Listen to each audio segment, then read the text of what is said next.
ప్రస్తుతం చూస్తాం మనతో పాటు కొంతమంది వాకర్స్ ఉన్నారు. వాళ్ళని అడిగి తెలుసుకునే ప్రయత్నం. సార్ ప్రస్తుతం చూస్తున్నారు గవర్నమెంట్ ఫామ్ అయ్యి 6 నెలలు అవుతుంది. జగన్మోహన్ రెడ్డిలో ఏమన్నా పరిపక్వత గానీ, మెచ్యూరిటీ గానీ, నేను తప్పు చేశాను కాబట్టి నాకు ఇలా జరిగింది గానీ, అలాంటిది ఏమైనా మీకు అనిపిస్తుందా? ఏమనిపిస్తుంది? జగన్మోహన్ రెడ్డిలో అలాంటి లక్షణం అయితే ఏ కోశాన కనిపించట్లేదు.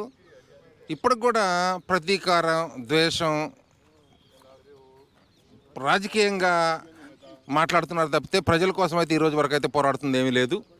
ప్రజల కోసం పోరాడే వ్యక్తి అయితే రేపు జరగబోయే అసెంబ్లీకి వచ్చి చర్చలో పాల్గొనాలి. ప్రజల యొక్క సమస్యలను అసెంబ్లీలో లేవనెత్తాలి. ప్రభుత్వాన్ని ప్రశ్నించాలి. ప్రభుత్వం చేస్తున్నటువంటి పనులు అయితే మంచి పనులు ఏదైతే ఉన్నాయో ఒక సౌరభ వాతావరణంలో వాళ్ళందరినీ పొగడాల్సిన అవసరం ఉంది. అలాంటివి ఏమి చేసే అవకాశం ఏం కనిపించట్లేదు. ఎందుకంటే ఆల్రెడీ వైఎస్ఆర్సీపీ ఒక నిర్ణయం తీసుకుంది. అసెంబ్లీ సమావేశాలను బహిష్కరించాలని నిర్ణయం తీసుకుంది. ఇది వైఎస్ఆర్సీపీ పార్టీ అనేది ఎంతవరకు సబబు?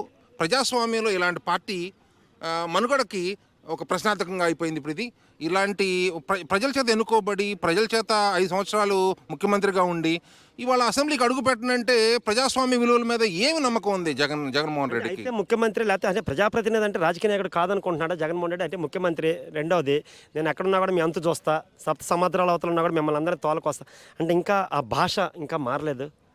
జగన్మోహన్ రెడ్డి యొక్క నైజం ఇప్పుడు బయటపడుతుంది. ప్రభుత్వంలో ఉన్నప్పుడేమో ప్రజల్ని రకరకాలుగా హింస పెట్టాడు. ఇప్పుడు ప్రతిపక్షంలో ఉన్నప్పుడు ప్రజలు నాకు ఎందుకు ఓటేయలేదు అనేది ప్రజల మీద కక్ష తీర్చుకుంటున్నాడు.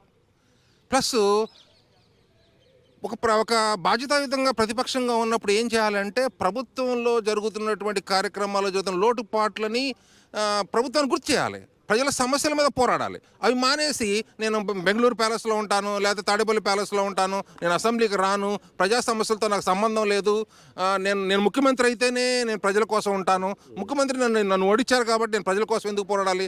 ఓడించినప్పుడు నేను మిమ్మల్ని ఎమ్మెల్యేగా ఎన్నుకున్నారు, కనీసం మీ పులివెందుల ప్రజల కోసమైనా, పులివెందుల సమస్యల కోసమైనా అసెంబ్లీలోకి అడుగుపెట్టి అసెంబ్లీలో మాట్లాడాలని మేము అందరం కోరుకుంటున్నాం. అట్లాగే ప్రస్తుత పరిస్థితి చూస్తూ ఉంటే ప్రభుత్వం అనుకున్నంత స్థాయిలో పని చేస్తున్నా కూడా జగన్మోహన్ రెడ్డి నిలువరించడంలో అంటే వాళ్ళ సోషల్ మీడియా నిలువరించడంలో కొంత విఫలమైంది టీడీపీ పార్టీ కానీ ప్రభుత్వం కానీ అని అంటా ఉన్నారు.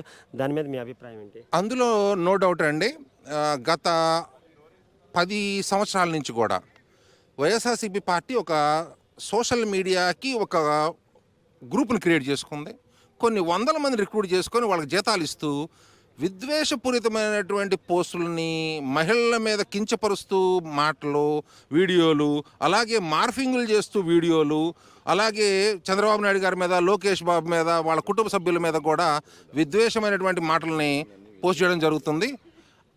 దానికి జగన్మోహన్ రెడ్డి నేను ప్రెస్ కాన్ఫరెన్స్లో ఏమన్నాడంటే ప్రభుత్వాన్ని ప్రశ్నించడం తప్పు కాదు, కానీ అసభ్యకరమైనటువంటి పోస్టులు పెట్టడం, మార్ఫింగ్ పెట్టడం, విద్వేషాలు రెచ్చగొట్టడం, లేని దాన్ని ఉన్నట్టు చిత్రీకరించడం, ఇలాంటి పోస్టులు పెట్టడం అనేది తప్పు.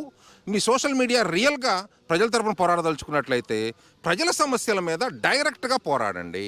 అంతేగాని లేని విద్వేషాలను రెచ్చగొట్టద్దు, మహిళల్ని కించపరచొద్దు, కుటుంబ సభ్యుల్ని కించపరచొద్దు, డైరెక్ట్గా ప్రభుత్వంలో ఉన్నటువంటి సమస్యల మీద పోరాడమని చెప్పి నేను వైఎస్ఆర్సీపీ సోషల్ మీడియాని కోరుకుంటున్నాను. థ్యాంక్ యూ అండి. అలాగే ఇంకో క్వశ్చన్, అలాగే ఏదైతే రాష్ట్రంలో అన్యాయాలు అక్రమాలు ఎక్కువైపోయినాయి, ప్రజాస్వామ్యం లేకుండా పోయిందని చెప్పి అంటున్నాడు, చీకటి రాజ్యం వెళ్తుందని చెప్పి అంటున్నాడు జగన్మోహన్ రెడ్డి ప్రెస్ మీట్లో.